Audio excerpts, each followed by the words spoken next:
The modern world has shown us that even the greatest empires can arise and collapse within a relatively short span of time. The Soviet Union lasted less than 70 years. The British global empire fell apart within just a few decades. But there was once a superpower so durable and so well constructed that it managed to survive for more than 600 years. From the year 1299 to 1922, the Ottoman Empire was one of the world's greatest powers and connected Europe with Asia and the Middle East. It controlled the holy cities of Mecca, Medina, and Jerusalem.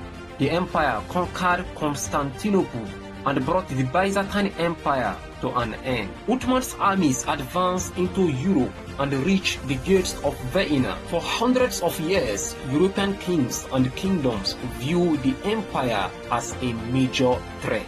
However, by the 19th century, it had become known as the sick man of Europe. Many people believe it collapsed simply because it backed the wrong side in the First World War. But that was only the final chapter of a much longer story. The real reasons for its downfall had been building for centuries, as the world changed and the empire struggled to keep pace. To understand why the Ottoman Empire collapsed, we first need to understand why it became so successful. The empire was built on two major strengths: a strong central government and a system that promoted capable individuals. Unlike many European countries, which often faced conflict between kings and feudal lords, the Ottoman Sultan exercised strong central authority. The empire's military strength came from the Janissaries, an allied corps of professional soldiers who were recruited and trained from an early age. In the 15th and 16th centuries, they were among the best trained troops in the world and made effective use of modern weapons of its time. But the Ottoman Empire's greatest advantage was not its military, it was its location. After capturing Constantinople in 1453 and Egypt in 1570, they controlled many of the key trade routes between Asia and Europe. Goods such as silk from China and spice from India often passed through Ottoman territory before reaching European markets. The empire generated enormous wealth through tax and trade. Istanbul became one of the world's richest and most important cities, and for centuries, the European countries relied heavily on those trade routes to obtain goods from the East. But the Ottoman Empire's success also created new challenges, as the Ottomans dominated many of the traditional trade routes between Europe and Asia.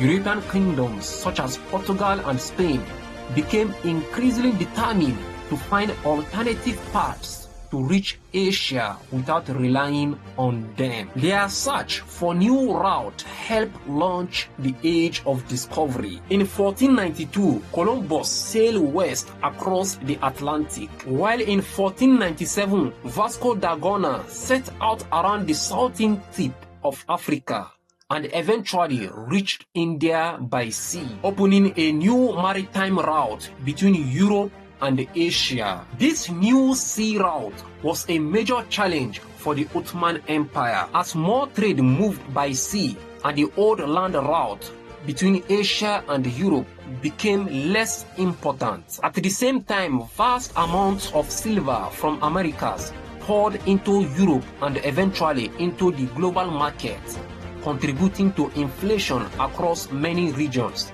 including the Ottoman state. The Sultan gradually started earning less money from the trade network that had once made him wealthy. Although the empire remained vast and powerful, its economic foundations were slowly being weak as the world economy kept changing. The Ottomans were no longer at the center of it. As the Ottoman Empire economic strength declined, its institution also began to weaken. The Janissaries, who had once been an allied fighting force, gradually became less effective. Many resisted military reform because they feared losing their status and influence. Some even took part in the removal of the Sultan. At the same time, Western Europe was changing rapidly through revolution, factories, new machines, and improved weapons increased European power. When the Ottoman Empire tried to modernize through the Tanzimat reform in the 19th century, it did not have a large industrial economy to support those efforts. To modernize the empire, the Ottoman government borrowed large amounts of money from European lenders. The funds were used to build railways, telegraph lines, and improve the military.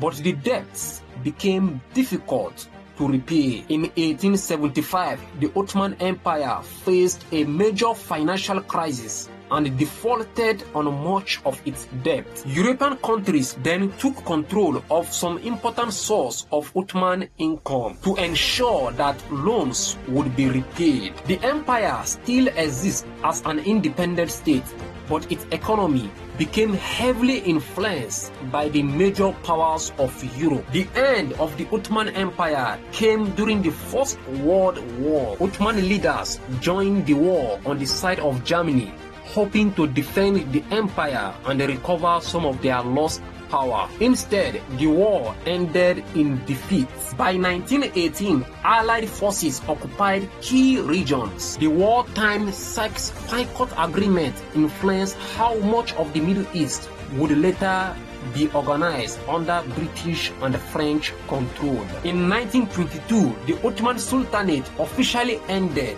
and the Republic of Turkey was created, marking the end of an empire that had lasted for more than 6 centuries. The fall of the Ottoman Empire teaches us a timeless rule of geopolitics. Long empire is not a guarantee of security. You can build the most stable, powerful system on earth, but if you treat your past success as an excuse to ignore technological and economic shifts happening beyond your borders, then your collapse becomes inevitable. The Ottomans did not fall because they were conquered from outside. They fell because the world invented a completely new game and they insisted on playing by the old rules. So what do you think was the exact point of no return for the Ottomans? Was it the opening of the Atlantic trade route, the corruption of the Janissaries, or the final decision to enter World War I? Let's talk about it in the comments.